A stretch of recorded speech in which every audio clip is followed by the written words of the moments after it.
My friends, when we speak today about Muslims covering their heads, we must begin where every true understanding begins with God. For at the very heart of this practice, deeper than tradition, deeper than culture, deeper even than personal expression, lies a profound act of obedience and love toward the Creator. It is not simply a fabric placed upon the head. It is a covenant, a living sign of submission to the will of Almighty God. You see, from the beginning of time, God has called His people to live differently, to walk a different road, to be set apart. The outward sign of faith has always been a reflection of the inward reality of the heart. When a Muslim woman dons her hijab, when a Muslim man places the kufi upon his head, it is not done out of shame nor out of oppression.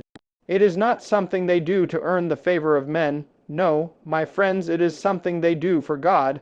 It is a response to the divine whisper in the soul that says, "Submit yourself to me, and I will honor you. Cover yourself in my light, and I will lift you up." It is written in the sacred texts that modesty and humility are beloved qualities in the sight of God. And I tell you, these coverings are physical reminders of spiritual truths. They are a daily proclamation that there is something greater than the fleeting vanities of this world.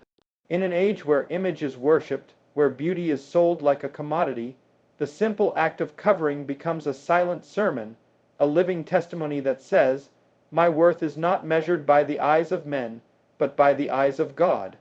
There's something powerful, something holy, when a person chooses obedience even when the world does not understand. There is a strength in that, a courage that many never see. It would be far easier to blend in, to go unnoticed, to conform to the shifting tides of culture. But these men and women have chosen the narrow road. They have chosen to be marked by faith rather than by fashion, by eternity rather than by the moment. And isn't that what God has always required?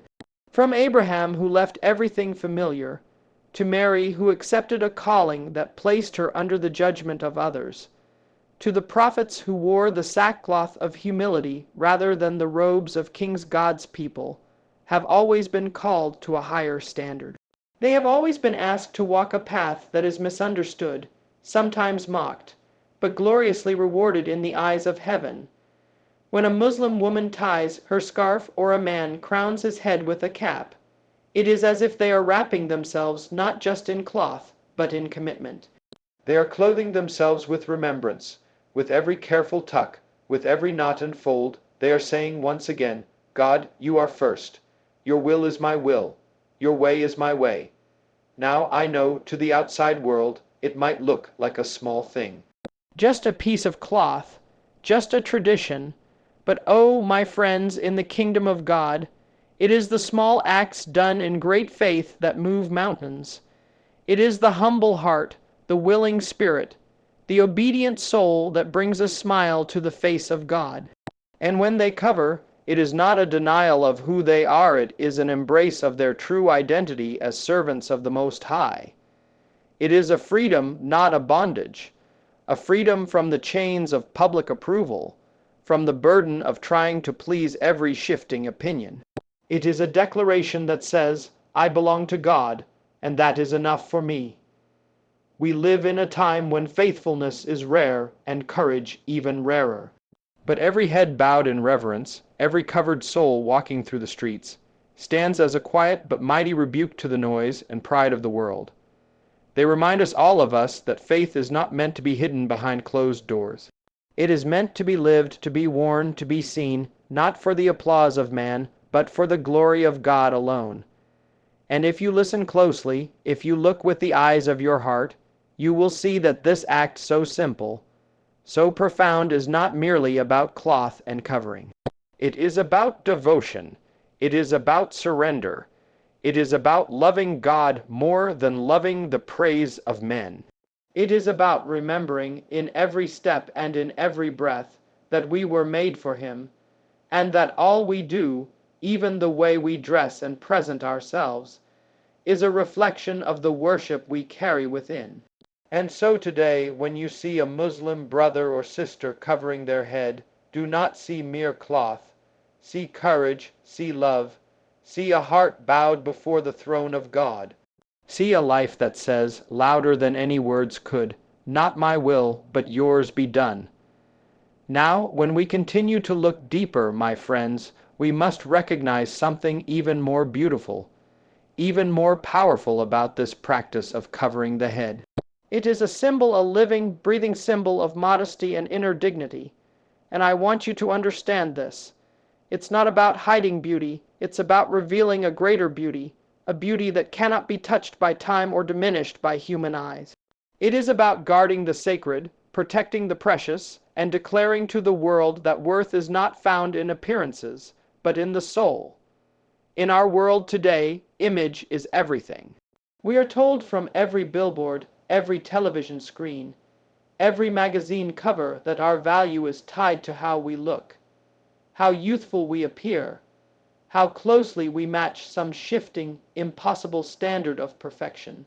We are bombarded with the message that unless we look a certain way, dress a certain way, present ourselves a certain way, we are somehow less. But God's message has never been that way. God looks not at the outward appearance, but at the heart.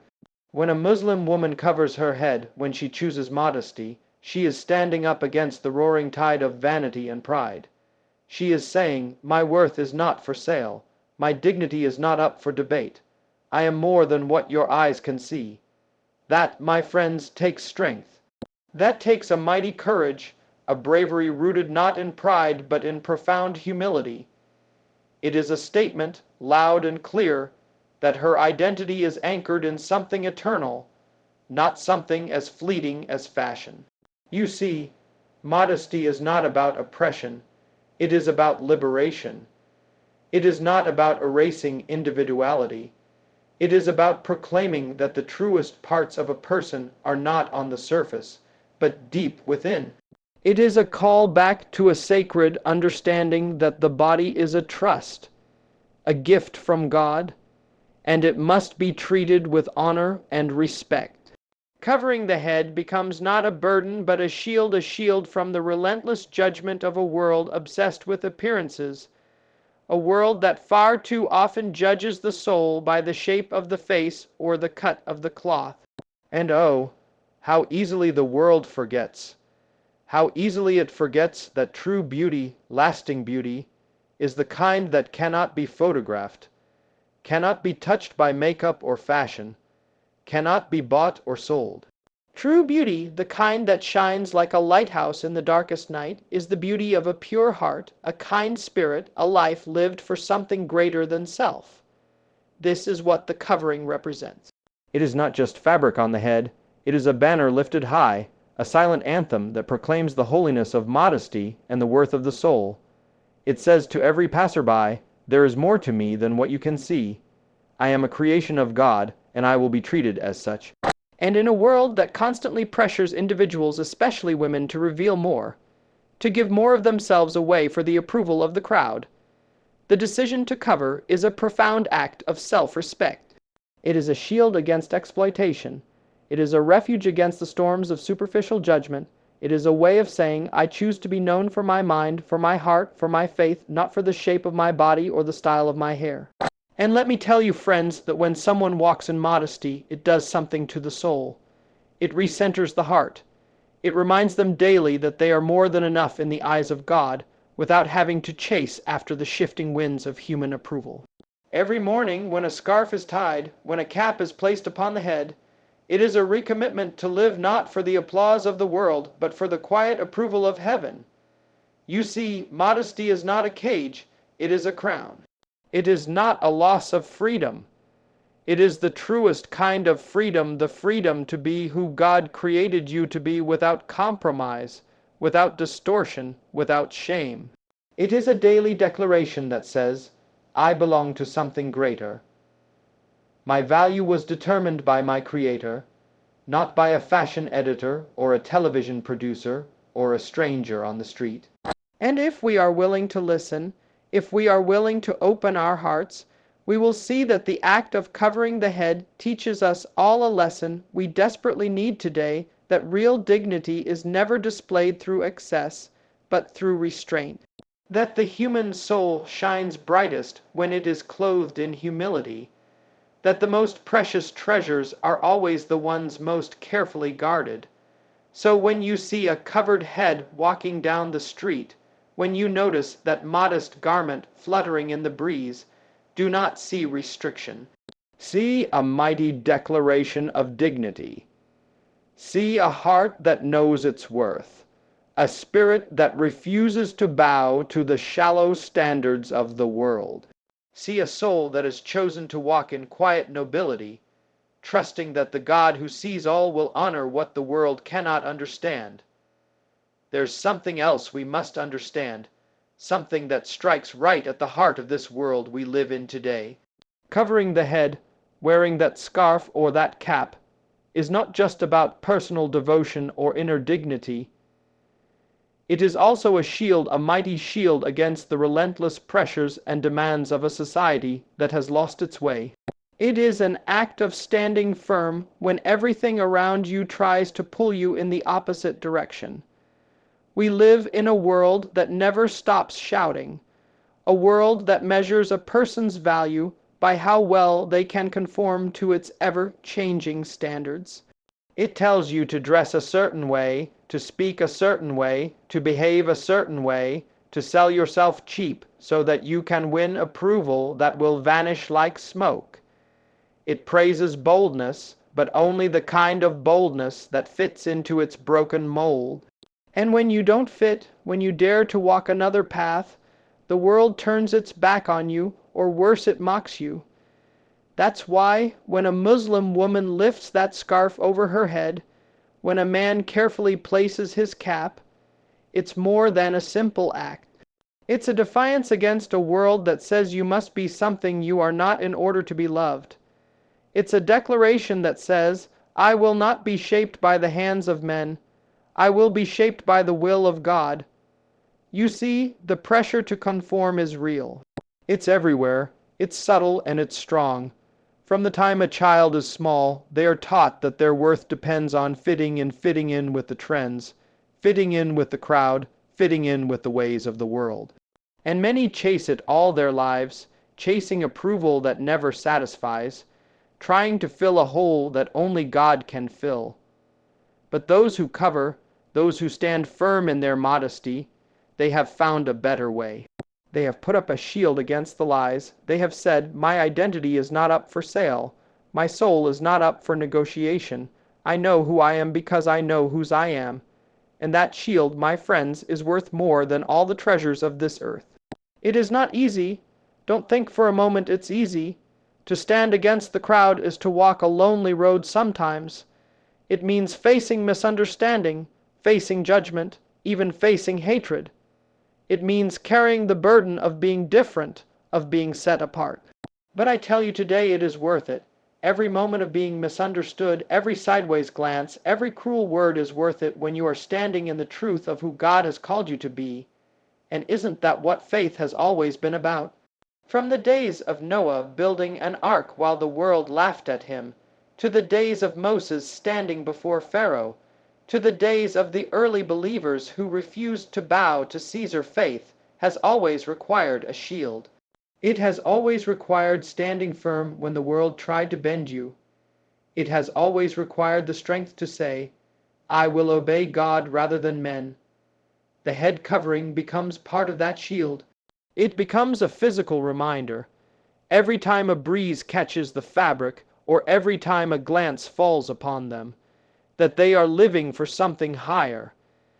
It reminds them that they belong to God, that they are not meant to be swallowed by a culture that has forgotten what is sacred.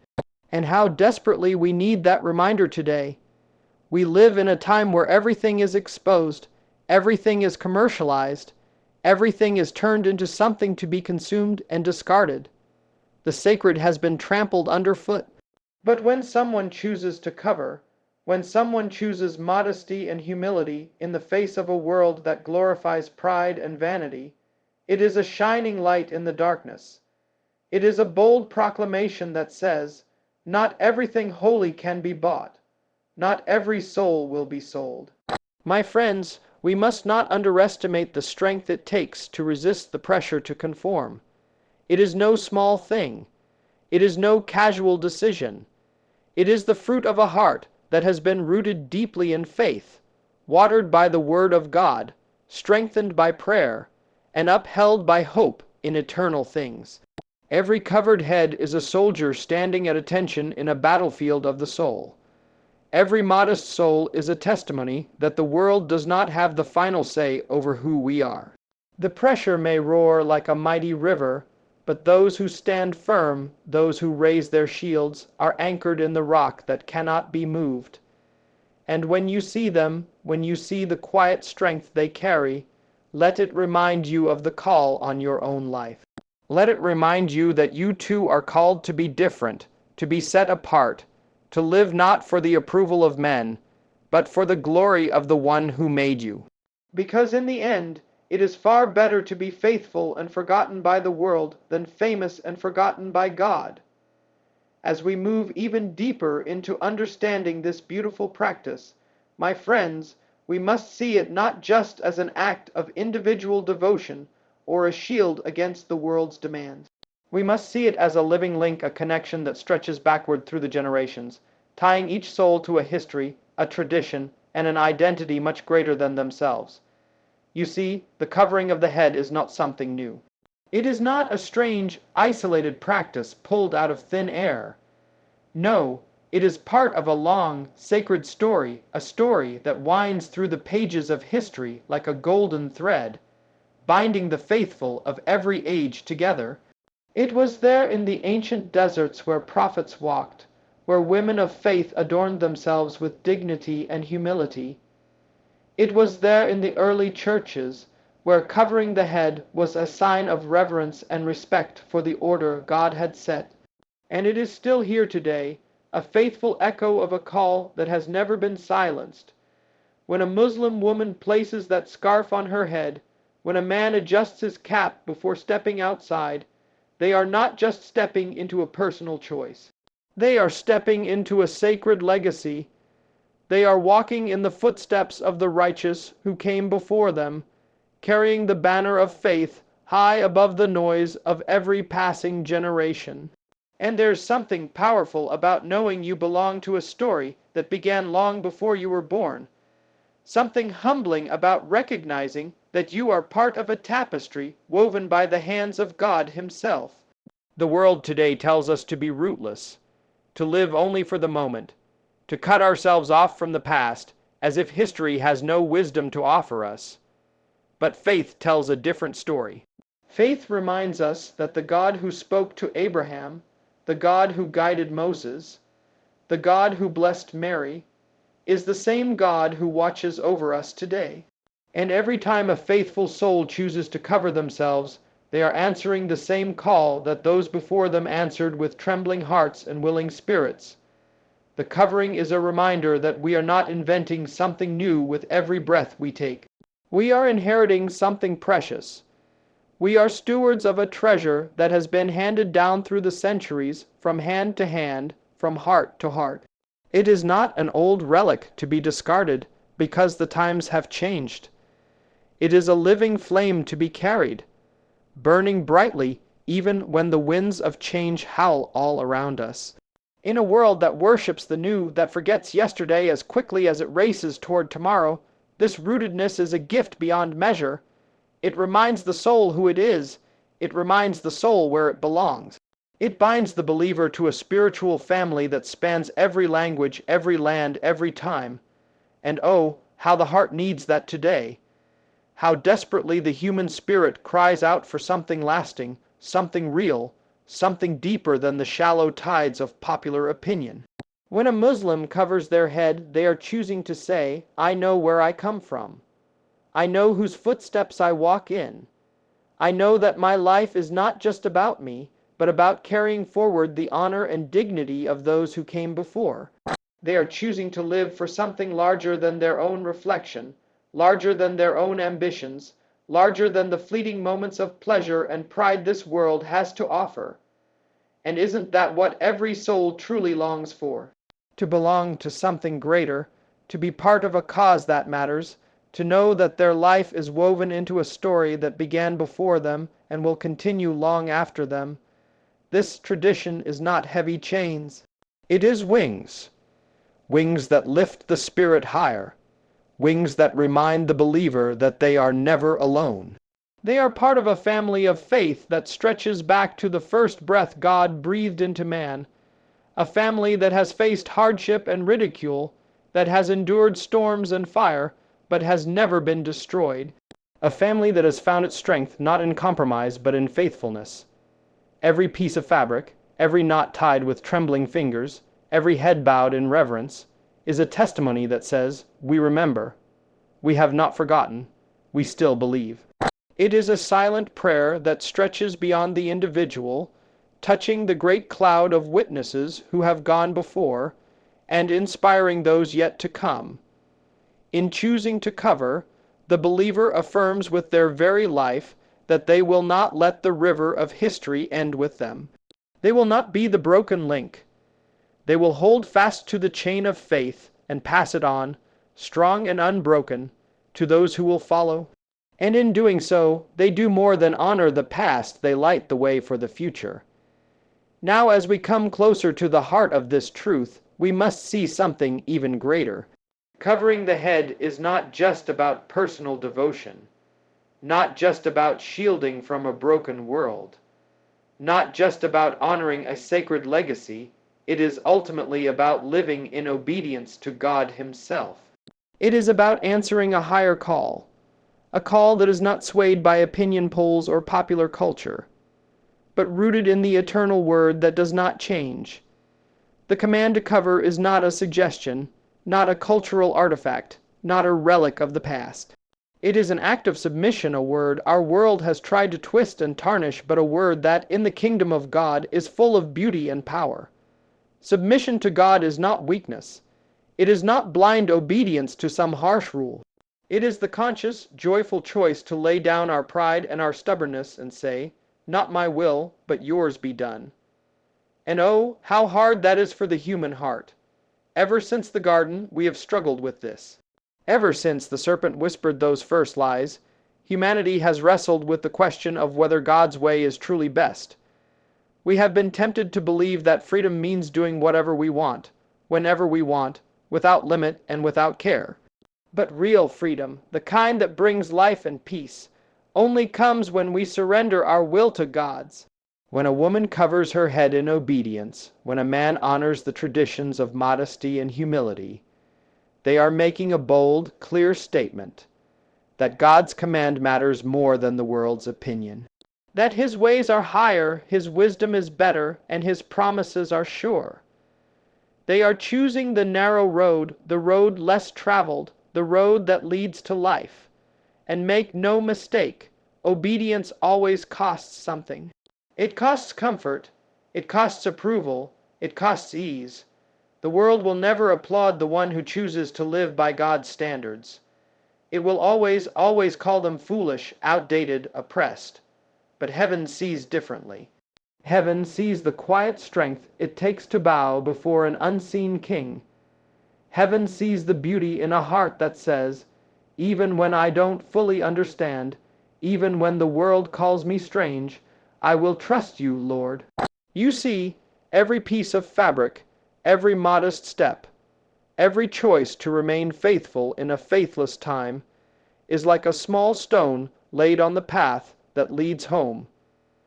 Each act of obedience may seem small in the eyes of man, but in the eyes of God, it is precious beyond measure. It is a fragrant offering rising up to His throne, a testimony that in a world that has forgotten Him, there are still those who remember. And isn't that what it's all about in the end? Not how loudly we can shout, not how much we can accumulate, not how well we can blend in, but how faithfully we have walked with our God, how tenderly we have obeyed His voice, how courageously we have lived out His truth even when it would have been easier to turn away. Covering the head, choosing modesty, honoring the commands of God, these are not burdens to be cast off. They are crowns to be worn with honor. They are signs that a heart has been captured by the love of the Father, that a soul has been convinced that His way is better, that His promises are worth clinging to no matter the cost. Every act of obedience shapes the soul. It deepens the roots, it strengthens the faith, it prepares the heart to endure when the storms come, when the night falls, when the pressures rise. It teaches the believer day by day to live not by sight but by faith, to trust not in the shifting sand of human approval, but in the solid rock of divine truth. And when a believer chooses to obey in something as visible, as countercultural, as covering the head, it becomes a visible sermon to the world. A sermon that says, there is a God and I will honor Him. There is a King and I will follow Him. There is a truth and I will stand in it even if I stand alone. That, my friends, is the deeper truth. That is the call that echoes down through the ages. Not a call to hide or to fear, but a call to courage, a call to holiness, a call to live as citizens of a kingdom not of this world. And when we understand that, when we truly grasp it deep in our bones, then we see that the covering is not about cloth or fashion or tradition. It is about love for a God who first loved us, who calls us not to blend in, but to shine like lights in the darkness, pointing the way home for a world that has lost its way,